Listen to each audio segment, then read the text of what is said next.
As we continue to journey through the women of Christmas, those in the genealogical line, we have heard about Tamar and Rahab.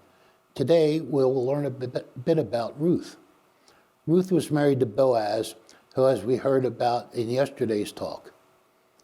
Through that union, Ruth became the mother of Obed, who was the father of Jesse, the father of David, that is, King David, the anointed one.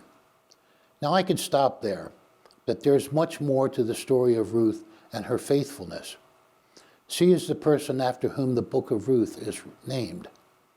She was a Moabite woman, a non-Jew who married an Israelite and lived for about 10 years in Moab.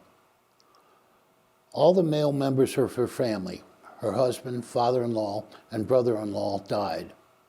Ruth, along with her sister-in-law, Orpah, stayed with their mother-in-law, Naomi. Naomi, hearing that a famine in Judah had passed, decided to return home to Bethlehem. She told the two daughter-in-laws to return to their mother's homes and marry.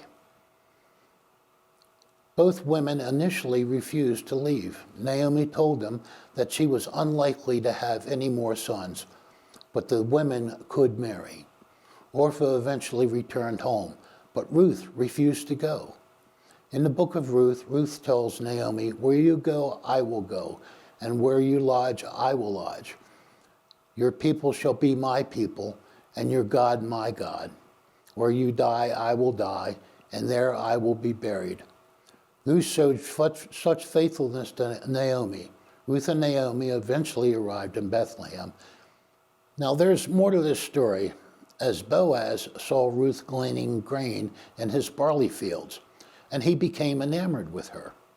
He ordered his reapers to leave sheaves of barley for Ruth to glean, and even had her to his table. Boaz told Ruth that he had heard how loyal she had been to Naomi. After the harvest, Boaz, winnowing barley at night, slept on the threshing room floor. Naomi eventually told Ruth to go and to lay down at the feet of Boaz. Boaz, upon wakening later that night, was asked by Ruth to be her protector, as Boaz was her late husband's closest relative and the protector of her husband's rights. Naomi was selling the land of her son, and Ruth went along with the land. After discussion with a closer relative of Ruth, that relative refused to buy the land. Boaz eventually bought the land, and later he and Ruth married. In the Jewish perspective of this story, it was Naomi's intent that Ruth seduce Boaz. Now, regardless of how all this might have happened, Ruth takes her place in the genealogy of Jesus, as she was the mother of Obed, who was the father of Jesse. Come back tomorrow, as the most familiar woman, Bathsheba, will be our woman of the day.